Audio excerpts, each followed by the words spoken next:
Khwarezm, Mawarunnar, and Khorasan.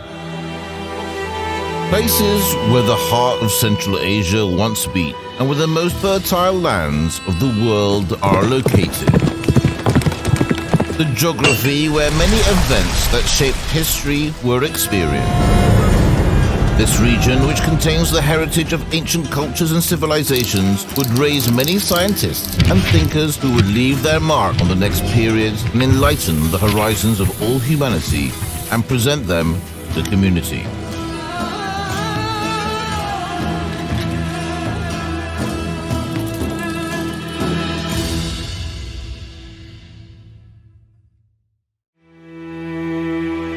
In the name of Allah, most gracious, most merciful. My friend Ibn Sina. Here below Aristotle, I am writing some of the topics I find complicated in his work Astronomy called Sky and Earth, having my dynamic objections to you and waiting for your response to them. Aristotle, based on the testimony of the ancients, claims that destiny is outdating, eternal, and invariable. However, due to the change in the mountains as the testimony on this subject is invalid, the old information that Aristotle is based on is invalid. Anyone who is not fanatical and insists on the superstition sees this. My dear Abu Rayhan, may God keep your happiness constant.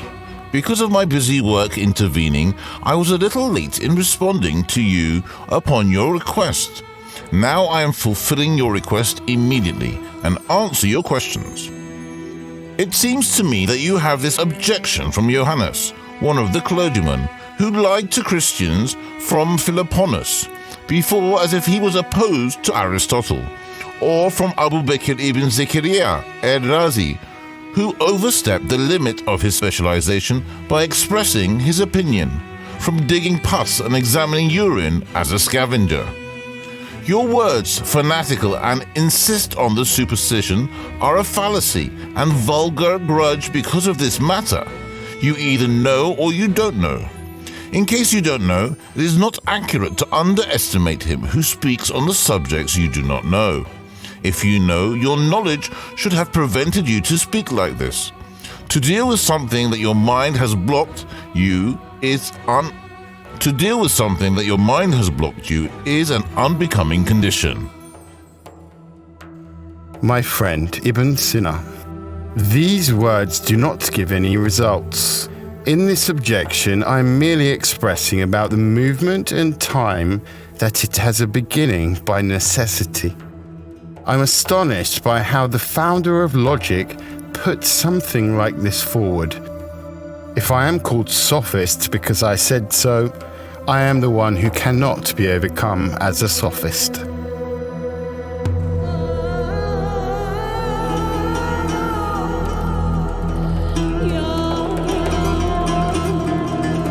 Science, thought, and technology not only from the base of the civilizations but also evoke support and strengthen them. Therefore, they enable civilizations to have resurrection, renaissance, and continuity. Among the scholars who accomplished great things and important spurts on science, thought, and technology fields at the beginning of the Golden Age of Islam's civilization, Biruni has the greatest place. When the translation activities just started and the disciplines did not begin yet in Islam's civilization, Biruni made a great stride in the history of Islam science by personally improving a new scientific method. So he's fairly a scholar of civilization. O yüzyıllarda bilim insanlarında görmediğimiz bir şeyi görüyoruz Biruni'de. Bir bilim zihniyeti var. Perhaps we can see something on Biruni which we do not see on any other scientist in those centuries. He has a scientific mentality. According to his period, let us call it either early Renaissance or enlightening, or you can add your own terminology on it. However, it is a fact that Biruni was the scientist who went beyond his period. Biruni put a scientific understanding forward which was away from speculative thought and based on evidence. Therefore, he analyzed and revised all the information before him. and then he tried to set his own system up.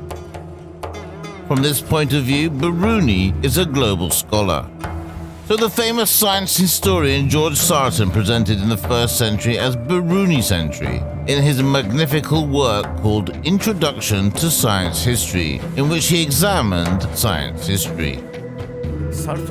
Reason why George Sarton introduced 11th century as Biruni century is derived from his being a convenient scientist for global science typology, since Biruni gave the examples of positive science models in modern sense throughout his life.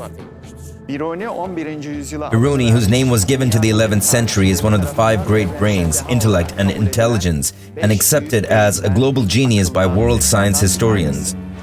Of course, the thing which made Biruni great was his passion to science and determination of work. Middle Age paradigm had 4 basic essentials. The first one was nature philosophy of Aristotle, which contains astronomy, physics, geology, and meteorology. Second one was Ptolemy astronomy, the founder of the geocentric system, with the Earth at its center and supposedly all planets revolve around it. The third one was the 3-dimensional Euclidean geometry, which also allows as plane geometry. The fourth one was the Galen medicine, which was founded on 4 factors improved by Aristotle, 4 mixtures improved by Galen, 4 temperaments, and 4 nature theories. This model, which tries to explain the existence as a whole, has dominated the whole scientific world for about 1,500 years, until Kepler Copernicus. Because in this model it was possible to explain all the events of existence. Ibn Sina further developed the paradigm and transferred it to the Islamic world, and was therefore given the title Sheikh el-Rais. Biruni, on the other hand, was skeptical about the first 2 parts of the paradigm, and criticized Aristotle and Ptolemy in many ways. The conflict between Biruni and Ibn Sina probably originated from this. In addition, Biruni, based on observational science rather than philosophical interpretation, stated that in his work titled Tahidi Nihatilitu Imakin, Ibn Sina was both intelligent and had high perception mentioned in 2 ways, but said that it was not reliable. First of all, Biruni liked to make fun of superficial learning and superficial knowledge. And in this way he encouraged his readers to do something that we nowadays call deep learning. And in his approach to science, he tried to be objective. And he was not afraid to criticize the works of others. It didn't matter whether they were Muslims or people from other traditions. He didn't care. He just criticized people if necessary. We see that they use math, geometry in particular. In fact, the use of decimal fractions in mathematics, the use of global geometry and trigonometry are all efforts to achieve more precise and more understandable results. We can understand this better by Biruni because the questions put forward, especially in Biruni's Tefhim book, and approaches to these questions show that the model of understanding a universe based on measurement is put forward.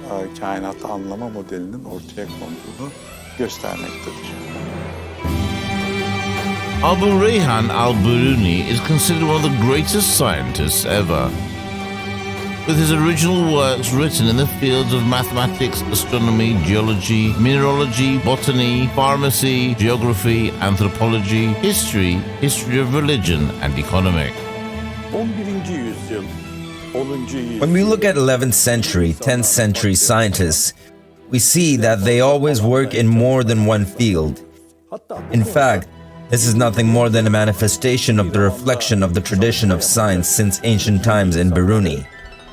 In fact, he says that the scientists who will work in a certain area should have a knowledge of science in general and acquire a holistic philosophical perspective.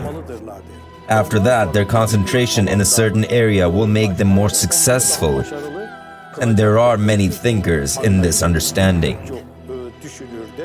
vardır. Biruni, in his 30-page preface of his Tahdidu Nihati-i Emakin, which is a manifesto in the field of religion, science, civilization, philosophy, art, physics, metaphysics, medicine, astronomy, astrology, and music, includes extremely important observations about religion, science, and civilization, directly based on his own unique views. When we consider our time, I've witnessed how people make their ignorance their character, how they join among the virtuous people by bragging about their ignorance, how they have persecuted and harmed scientists by dismissing them. I was almost in a position to validate astrologers and to believe that things on earth go on the way astrologers set forth. According to Biruni, because people are naturally passionate about knowledge, they want to learn what they don't know. They wish to know in advance in order to take the necessary precautions and prevent events that they may encounter. Astronomy was born out of this desire. Biruni birden fazla alanda çalışma yapmıştır. Biruni has worked in more than one field. One of the most important of these is his work on astronomy, his work called Al-Hukuk al-Masudi. Al-Hukuk is actually a work that shows the success of Ibn Sina's Al-Qanun, the law in the field of medicine. His role for modern science is mainly two things. First, some of his astronomical observations that he made can be used to make computations and improve modern theories, especially solar eclipses, because solar eclipse is something that takes only a very short time. So if you observe that and note the time very carefully, then that result is still useful for modern science. Secondly, the works that he wrote about chronology and about India. There is no other work that was written about India in the same period. So therefore, Al-Biruni gives us information which is unique for historians. So this is for historians of India. Biruni, who states that the sciences are born out of necessities, says that science such as history, geography, and astronomy always originate from needs, and the person who knows the streets of a city and the person who does not know will not find the place in the same comfort and ease, referring to a verse from the Quran. Can those who know be equal to those who do not know? Islam has spread all over the world. The message of Islam reached everywhere from the farthest east to the farthest west. Everybody has to know the direction of qibla in order to pray. For this reason, I worked on finding the qibla direction or correcting it if it is wrong. As I will find in the hereafter, I am sure that you will be well received in this world. In the book of Geography of Ptolemy, I combined the view of Rayhan and others about the countries and the roads and tried to improve this science by making it easily understandable. If it is necessary to understand and calculate worldwide events, then a geometry that we called global geometry in mathematics had to be invented.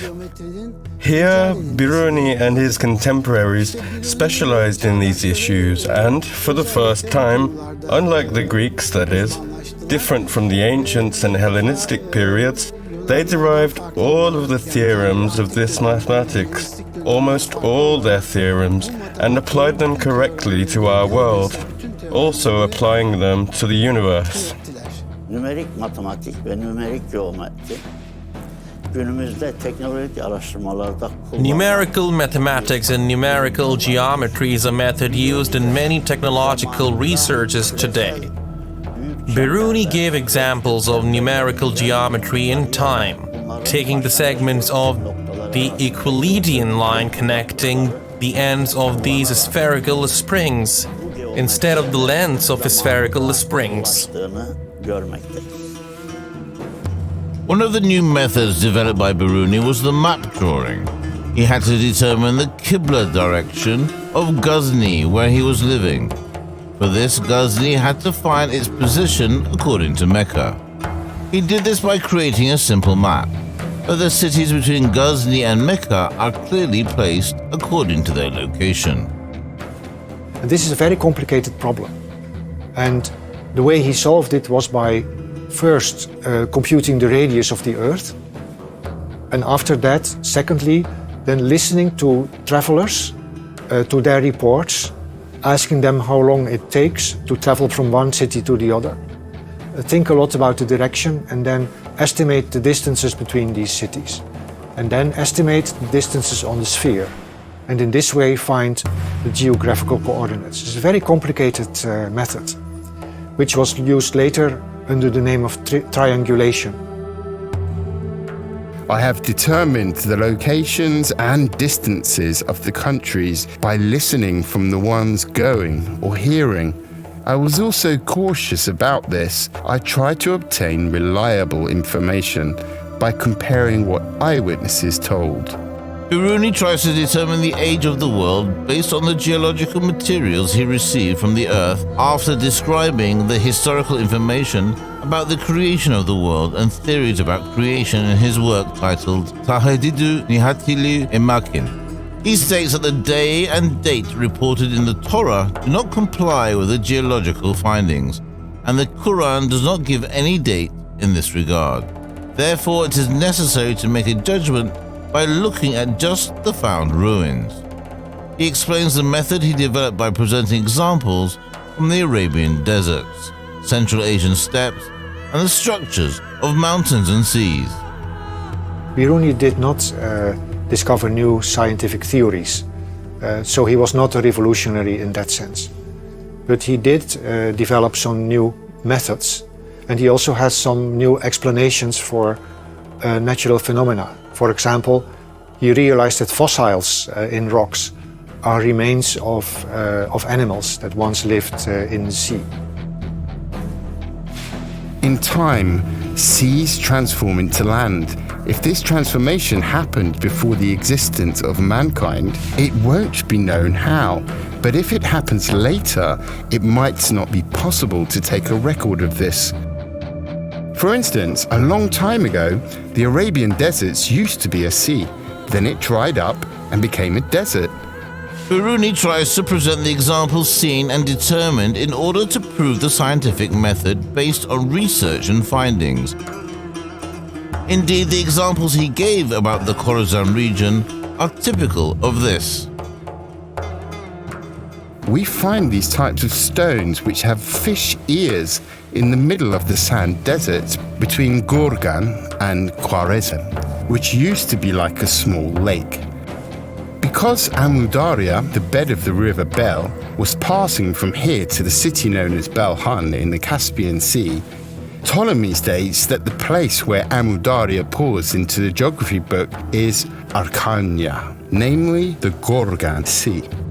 There is almost 800 years between us and Ptolemy. At that time, Amu Darya was a passing between the city of Zem and the city of Amuya, where it is now a desert. He developed a new method to compute the values of the sine. The sine is a trigonometrical function, and it's difficult to compute the sine of 1 degree, but he has a new method for that, which is more accurate than methods that had been known. Also, he improves astronomical theories by making new observations and then using them to adjust the theories, so the predictions become more accurate. Until Biruni, the Menelaus theorem was used to find the global distance between 2 points. But Biruni developed the global tangent theorem and the global sinus theorem using global triangles. Later, the scholar who started to explain astronomical issues and measurement methods gives information and makes evaluations about the studies of astronomers before and after Islam. He provides examples from his own observations and measurements indicating the day, month, hour, and location. and compares them with the findings of ancient and contemporary scientists. A number of tools were needed to make these measurements. Dials were needed, astrolabes were needed, very precise tools were needed. The development of these also occurs in this period. We know that observatories and measuring instruments were developed especially during the Islamic period. He himself designed and successfully implemented a significant number of measuring devices. At that time, Astrolabe was a very popular tool used for astronomy studies, and especially for sailors to find direction in the sea. The Astrolabe was simply made in ancient Greece. It was later developed in the Islamic world. Of course, Biruni also had significant contributions in the development of this tool. He loved it, and there was no scholar in the Islamic tradition who wrote as many pages on the Astrolabe as he did. He wrote maybe 6 or 7 works, and we have 4 of these works. They are about how to use the Astrolabe, and then a different question, how to construct one, how to design one, and then also about several varieties of astrolabes that had been developed in the 10th and 11th centuries. Biruni did not only create a model, especially in his work on astrolabe. He has theoretically prepared an astrolabe book with different models for every place, and it is possible to make an astrolabe by looking at the name of this book even today. Astrolabe passed from the Islamic world to Europe. In the transfer of Astrolabe to Europe, Gerber of Aurillac, who was Pope under the name Sylvester II, played an important role. It is possible to see astrolabe drawings taken from the Islamic world in the Latin manuscript of that period. Europeans learned primarily information on stars through astrolabe. As a matter of fact, many stars' names such as Alpha, Vega, Altair are still used in Arabic languages with Arabic pronunciations. I think that some of Biruni's knowledge on the astrolabe was also transmitted to Al-Andalus, to Spain. I mean, I said that most of Biruni's works were not transmitted to Spain, but there's probably one exception, and the exception deals with the astrolabe. And so some of the methods that he described were known there, and they were translated into Latin, and they were used in Europe in the 12th and 13th century. But nobody realized that they had anything to do with Biruni. So just the methods were there, but not the name. Caliph Mehmun established a house of wisdom here, which he called Bayt al-Hikmeh, to make Baghdad the capital of his empire, the center of science. There he participated in many astronomical activities, including measuring the latitude of the world with scientists who grew up there. As a matter of fact, the measurements he made around Mount Sinai, while accompanied by a delegation, were very close to today's measurements. He also continued his astronomical activities with observatories established in the Shamashiyya region of Baghdad and around Mount Qasim in Damascus. In fact, historians tell us that he even made measurements in a place near Tarsus during his expedition to Byzantium. In the 384th year of the Hijr, I measured in a village on the west side of Al-Mudarya, between Urgench and Barezem, with a circle on the horizon whose diameter was 15 zira. It was the year of 363 of the Persian calendar. For the second time, I took a measurement in Urgench on Friday, which is the 4th day of the 407th year in the Rajab month of the Hijr, with the Rubu circle whose diameter was 6 zira.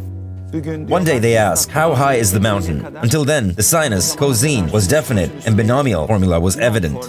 but he's looking at an angle between the top of the mountain and its base, then approaching 1,000 meters and looking at it from another angle. It was the first time in the world to calculate tangent and cotangent from the angle difference and found the height. Biruni, who was closely interested in religions such as Judaism, Christianity, Majuism, Sabism, Hinduism, and Buddhism, which were present in the Islamic geography as well as Islam, is one of the most perfect examples of the universal scientist type in the literary sense of the word. Biruni, who was associated with 185 work and who was accepted to write 138 work in almost all disciplines, 10 of which are measurements, poetry, and story.